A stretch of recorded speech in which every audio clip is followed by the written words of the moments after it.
I would love to give this presentation to your group. It has 8 sections. The main point is capital outlay funding to charter schools.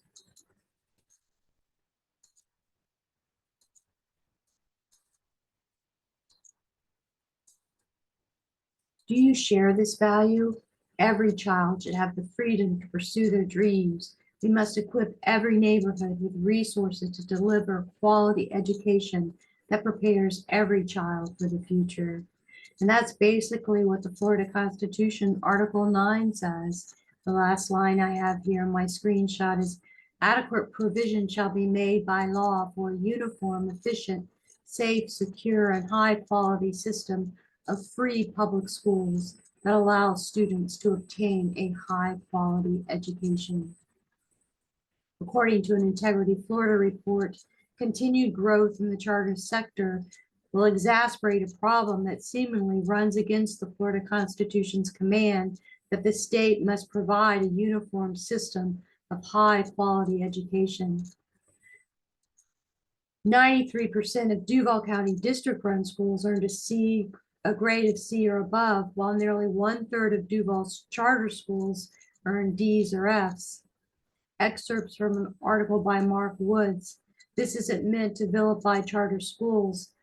They shouldn't all be lumped together as one. There certainly are success stories with a proven record, but these grades, see the previous slide, nearly 1/3 of Duval's charters earn Ds or Fs. But these grades aren't just an anomaly. From the beginning, there have been reasons to question the push to privatize public schools. I have quotes from Democrats and Republicans. This is from a 2014 interview with a Republican. I think we need to look at where that money is going, making sure it remains in the public sector, that the assets remain for the public. As we fund the capital for charter schools, we need to make sure it just doesn't go into lease options that maybe get turned over to private corporations, and a few years later, the charter school moves on. I'd like for you to write, email, or snail mail your representative. Let me know at the end of my presentation if I have convinced you. If I didn't, please let me know. The point of this suggestion is change Florida Statute 1013.625 to make it clear that no distribution of capital outlay funding can be distributed to a charter school until the charter contract lays out in clear language how the assets will revert to the charter school, will revert to the school district if the charter school should close or the building is sold. I'm going to read you this Florida statute that needs to be strengthened and enforced. I think that Representative Senator John Legg knew this when he said this, and that's part of the reason 1013.625 was created. But there's loopholes that charter school industry is using to get around the intent of this statute. I'll go through these really fast, but if I give this presentation to your group, I can go through these in more detail, like who can approve and deny charter schools. Like some people seem to think that the locally elected school board has more power than they do. No, the power lays within our state legislatures. And so we need to ask them to increase the strength of 1013.625 so it can be enforced. Like the things that the legislature passed last year is making renewals for charter schools longer.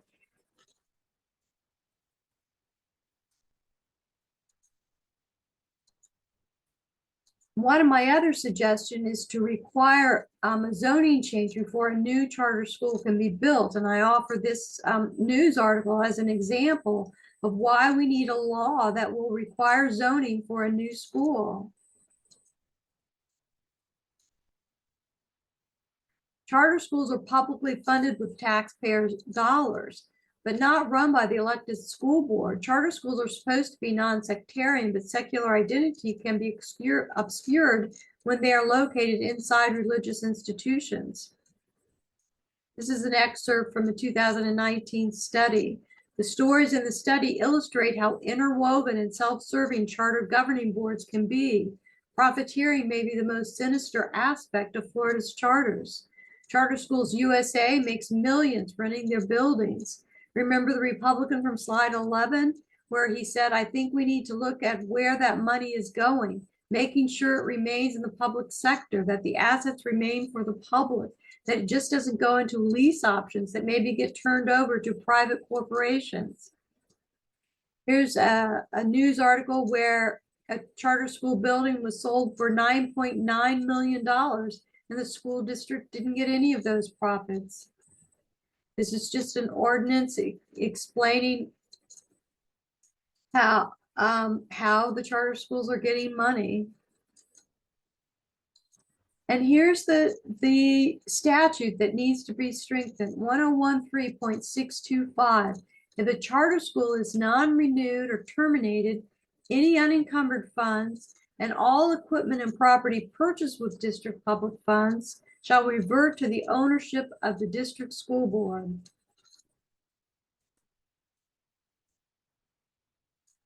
This statute says how charter schools can spend capital outlay funding. This also needs to be changed to say that if lease payments can be, if capital outlay funding can be used to make lease payments, we need more restrictions like competitive bidding, no transactions between related parties, just to make sure it's not self-serving. And a lot of our tax money isn't going just to enrich private developers rather than improve the education of our children. Right now, charter schools can use capital outlay funds for lease payments. A recent article by Nate Monroe in the Jacksonville Times-Union pondered the impact of capital outlay funding being used by charter schools for lease payments. Do these lease payments reflect fair market value? Are taxpayers getting a good deal? With the scant information available, it's impossible to tell. And then I just go through PICO dollars. But like I said, I can do this for your group and stop at these slides and tell you more information. And this is all about when the sales surtax passed in Duval County. These are some laws that forced us to give our local tax dollars to charter schools on a per student rather than a needs basis. And when we passed the sales surtax referendum, the school board had the foresight to create a oversight committee. We, the Jacksonville voters, wanted to raise money to fix our publicly owned school buildings that were over 50 years old. The city council blocked us from voting in 2019 when the money was going to be given to charter schools on a needs basis. And then in 2020, the state legislatures forced us to give money to the charter schools on a per student basis rather than needs basis. And another quote from Nate Monroe's article, the state legislature passed a law in 2020 requiring sales surtax proceeds to be split with charters. That law, intended or not, has meant that tens of millions of sales tax dollars earmarked for improving Jacksonville's academic buildings are actually headed to a scattered group of charter schools.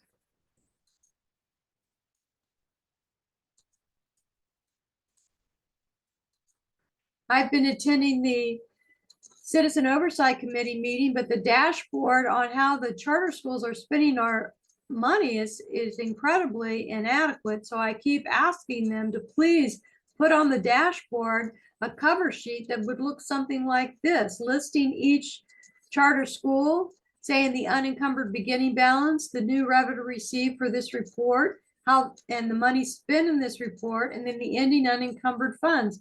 Because how I read to you 1013.625, the unencumbered funds have to be returned to the school district if the charter school should close.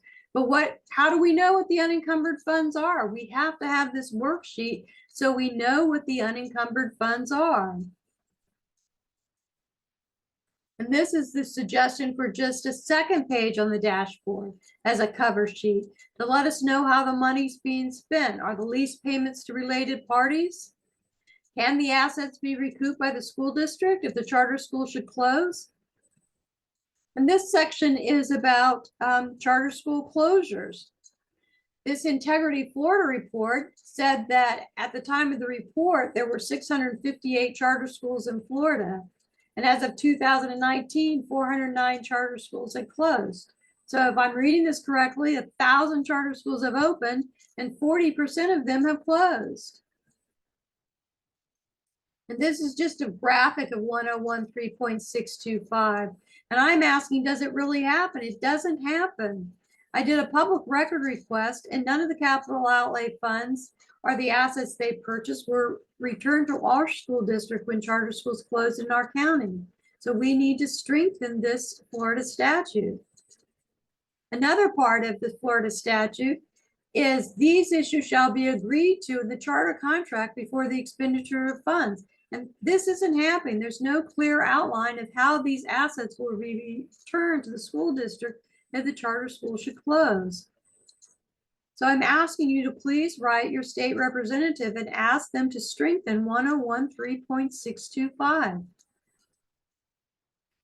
So I have, the rest of the sections, but let me come and give this presentation to your group.